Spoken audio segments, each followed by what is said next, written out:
안녕하세요.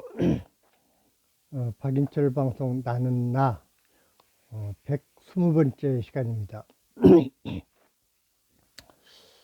어, 지난번에 이제 화시를 시작하면서 그 마른 화분에서 풀 한 폭이 돋아나는 거로 살리려고 하다가 이제 관여식물에 대해서 관심을 갖게 되었고, 또 그러다 보니까 이제 관여식물에 대해서 이제 그 꽃집을 운영하시는 분한테 이런저런 지식도 좀 배우고 하다가 어, 그 원예 강좌까지 이제 등록을 해서 이제 그 원예 전반에 대해서도 이제 강의를 들었던 것까지 이제 말씀을 드렸습니다.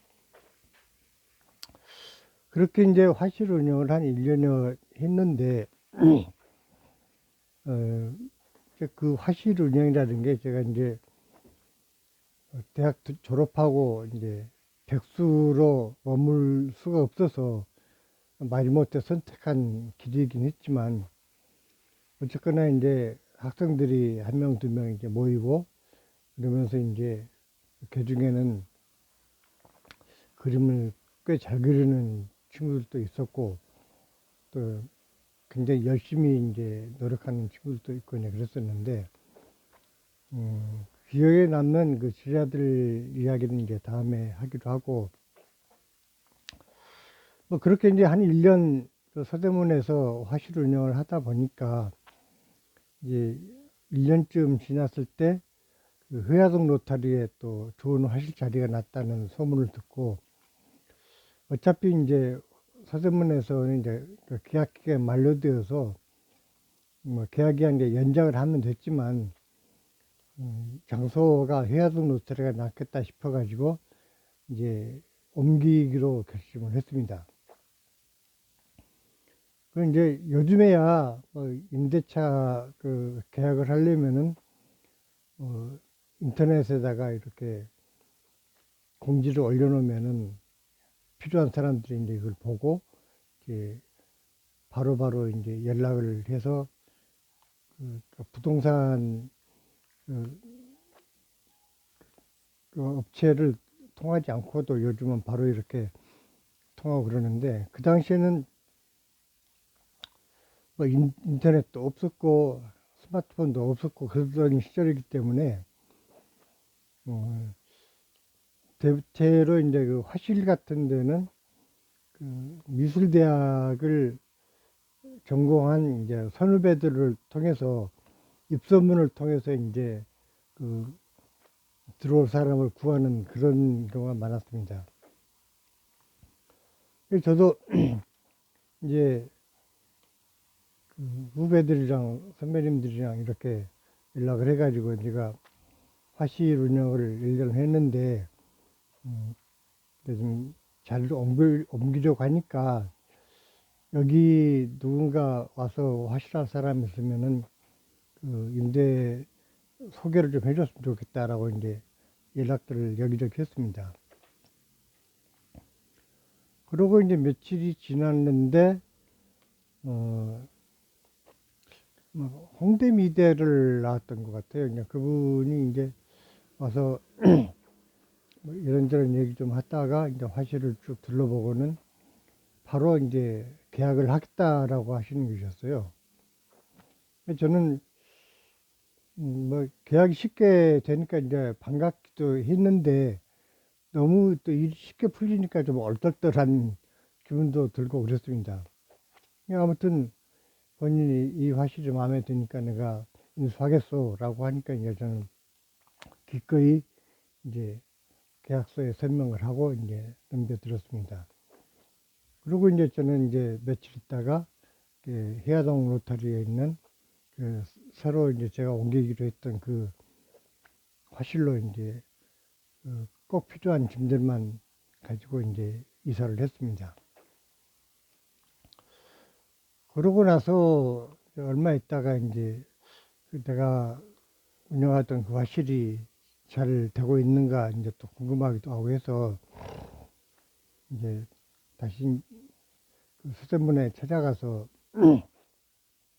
그 새로 오신 그 원장님하고 이제 인사를 하고 궁금했던 걸 물어봤습니다.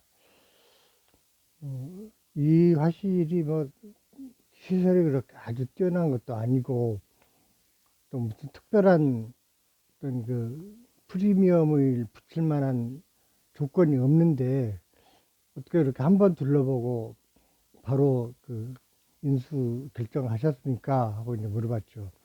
그랬더니 이제 전혀 이제 뜻밖의 대답을 하시는 것이었어요. 뭐냐면은 다른 화실도 몇 군데 둘러봤는데 뭐 그림을 그리는데 그 필요한 조건들은 다 갖춰놓고 있는 건 뭐 공통적인데 창가에 이렇게 화분이 20여 개 가지런히 놓여 있는 화실은 나 처음 봤다.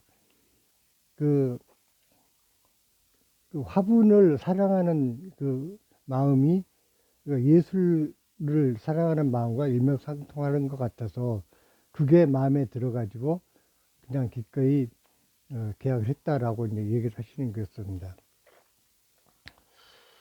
그래 참 어떻게 생각하면은 풀 한 포기 살리고자 했던 그 생각이 그 화실을 전체로 임대 계약을 넘기는 데까지 영향을 미쳤구나라고 생각을 하니까 상당히 뭐 재미있기도 하고 한편으로는 좀 신기한 느낌도 들고 그랬습니다.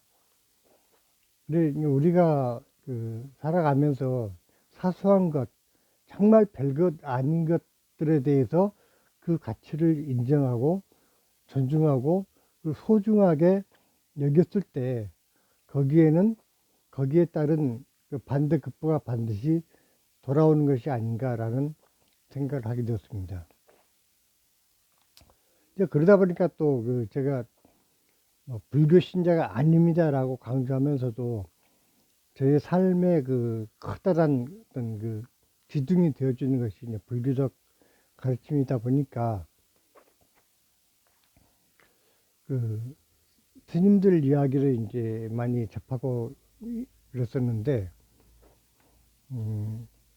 어느 절에서 이제 그 어린 아이를 이제 키우고 있었는데, 그 돈 높은 스님이 그 절에 오셨더니 그 아이를 키우고 있는 그 절에 주지 스님을 불러가지고 저 아이가 굉장히 그 운세가 안 좋은 아이니까 차라리 저 애를 그냥 조용히 딴 데로 보내라.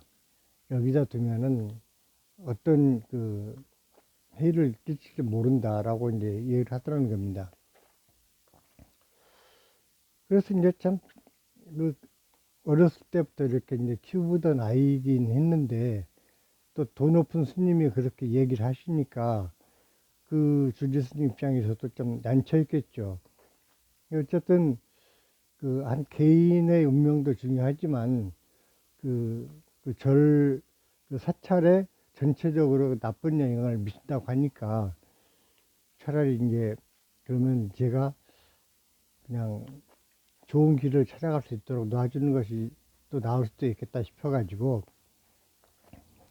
그 아이를 불러가지고 이제 여지껏 네가 여기서 잘 살았는데 그냥 좋은 데를 찾아서 가라. 그러고 이제 놔줬다는 것입니다. 그래 이제 그 아이를 이제 떠나 보내고 나서 이제 이런저런 이야기를 하고 있는데 그 나갔던 아이가 다시 이제 들어오더라는 것이었어요.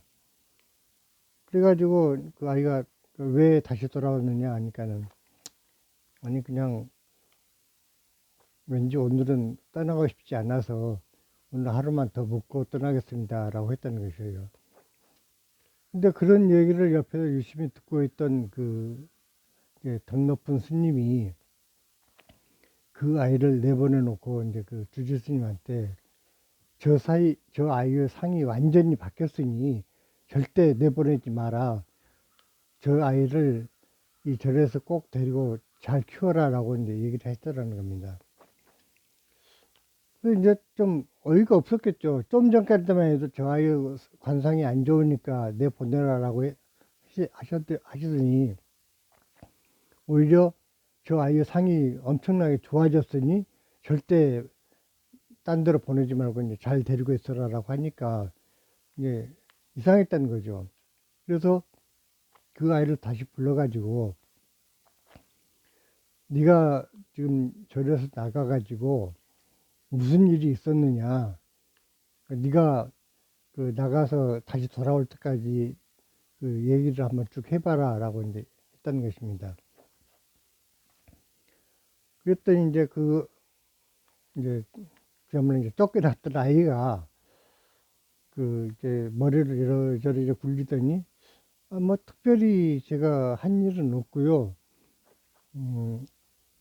그 냇물을 건너러 가는데 그 냇물에 나뭇잎 하나가 이렇게 떠내려오는데 거기에 개미들이 수십 마리가 그 나뭇잎에 이렇게 위에서 이렇게 옹기종기 모여 있었는데 그대로 두면은 물에 떠밀려 가다가 다 개미들이 물에 빠져 죽을 것 같아서 그 나뭇잎을 건져서 그냥 그 땅 위에다 내려주었습니다. 그러고 제가 왠지 이제 이 절을 떠나기가 싫어서 다시 들어왔습니다라고 이제 말을 하더라는 것이었어요. 그래 이제 그 얘기를 들은 그 덕 높은 스님이 이제 감탄을 했다는 것입니다. 분명히 처음에 저 아이를 내가 봤을 때는 상이 굉장히 안 좋았는데 그 다시 돌아왔을 때는 상이 이렇게 확 바뀌어 있었는데 그 원인이 무엇인가 참 궁금했었다는 것입니다.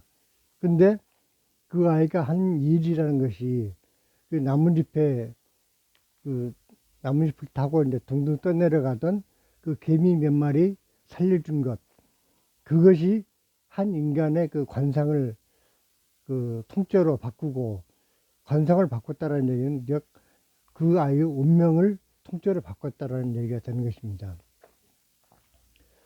결국 우리가 뭐 불교를 믿는다라고 하면은 여러 가지 뭐 계율도 지켜야 되고 뭐 어떤 뭐 복을 지어야 되고 이러한 여러 가지를 이제 하게 되는데, 복을 짓는다는 것, 또 계율을 지킨다라는 것이 그렇게 엄청나게 힘든 것, 대단한 일을 해야만이 뭐 복을 짓고 계율을 지켜지는 것이 아니라는 것입니다. 물론 이제 불교에서는 그야말로 그 날아다니는 나비 한 마리, 잠자리 한 마리까지도 인간과 똑같은 생명을 지닌 어떤 중생으로 인정을 하기 때문에 그 생명체가 개미가 되었건 나비가 되었건 잠자리가 되었건 존중을 하고 그것을 또 죽어갈 위기에 있을 때는 살려주는 그런 자비를 베풀 필요가 있다라는 것입니다. 결국은 그 아이는 어떻게 보면 아주 사소한 그러면 그 이파리 위에 떠 있던 그 개미 몇 마리 살려줌으로 인해서 자기 관상을 바꾸고 운명을 바꿔가지고 그 다음에 이제 뭐 어떻게 그 아이가 그 삶이 전개되는지는 그 이후의 이야기는 제가 모릅니다만은 아무튼 그렇게 내 운명을 내가 바꾸는 데는 그 작은 일마저도 소중하게 여길 줄 아는 그런 마음가짐이 중요한 것이 아닌가라는 생각을 하게 되는 것입니다.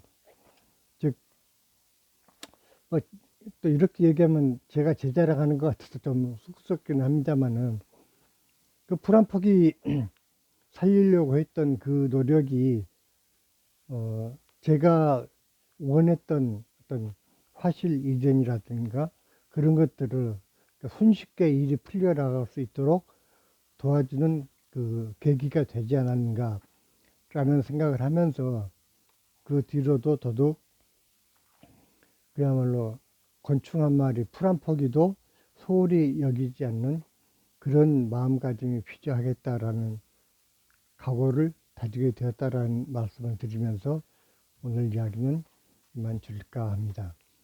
네, 오늘 또 역시 들어주셔서 고맙고요. 오늘 이야기를 들으신 분들은 뭐